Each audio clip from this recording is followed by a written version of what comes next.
So I'm going to do a little bit of an update here on Rattles. Haven't done one in a little while where I've kind of gone through the car and what I've done to it so far. I know a lot of you have been following me on my thread there, getting Rattles back on the road. Thank you very much for all of your help. I cannot overemphasize the importance of the forum with all the information that you guys have out there. I bounce it off of all the books as well, and it's very, very helpful. There's a lot of little tricks of the trade that come out that's really, really helpful to put this car back together again. So if you've been following, you know that I've had to completely rebuild the transmission. I had J&M Machine redo that for me, and they do absolutely wonderful, wonderful work. The drums that they make themselves are just like a piece of art, and everybody thinks that their drums may be okay, and they probably can get some more use out of them, but pretty much all of them have some sort of like microscopic crack in them and could end up failing at some point. So mine actually had some pretty good cracks in them, and one of them was so thin that you just couldn't use it anymore, and I had to redo them and purchase them. So the transmission's all been redone. If I lift this part of the hood here,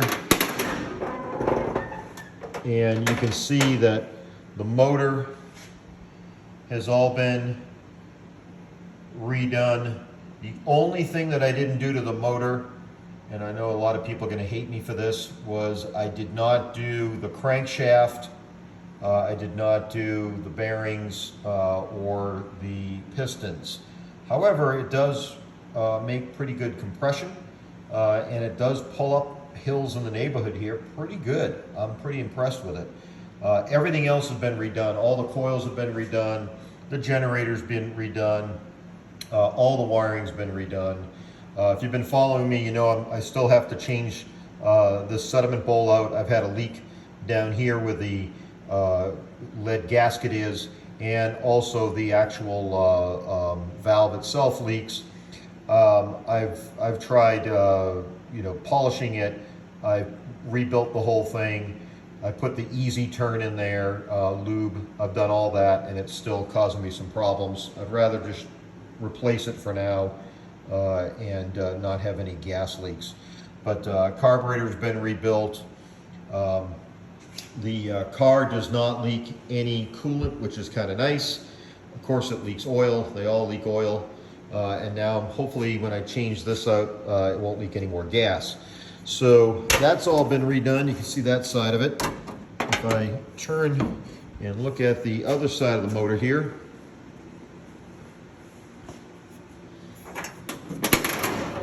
these always make a really bad noise when I open them up. At least mine does. You can see that I've got a horn here that I was able to find at a swap meet. That's actually a Fun Projects horn, which is really, really a neat horn and works really well. You can see the coil box has all been redone. The whole steering column was taken apart and completely redone to include the gears inside the housing here. That's all been redone. It was had to re-rivet it because it didn't even have any rivets in it when I bought it, when I got the car. The starter was already rebuilt, but I had it checked anyway, and it was needed to be straightened. That's about it. And if you saw on the other side, the generator doesn't have this band on there just yet, but I have it. I'm going to be putting it on. Don't worry. I'll put the dust cover on it and close this back up again here. Still got to do the windshield. I've got a chrome windshield and windshield stanchions that are chrome that I have for sale out there on the parts. Nobody seems to want them just yet. Had a couple of people look at them a little bit, but haven't had anybody say yes to them just yet. I've done now all of the interior wood, and also did the tack rails using that plastic that you bend with a heat gun, which I highly recommend. It's very easy to do. Springs are all ready to go. My daughter cut the floor mat to fit here. Floorboards are all in now properly, so that's all set. We have a spare tire now with a brand new tire on it. We've got 4 brand new tires on the car. The tires that were on it were from 1974, so that's probably not a good thing to have on there. So we've redone all of those. And the last thing to do inside is going to be the interior. I have the kit from Classique, and I plan on doing the top at some point here, not just yet.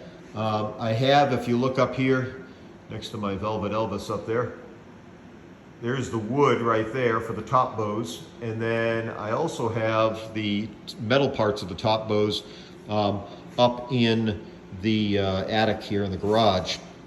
But as you can see, pretty much everything is ready to go for the interior. And I've got a buddy of mine that's going to come and try buffing out the paint a little bit. I'm going to leave it here with some chips on it.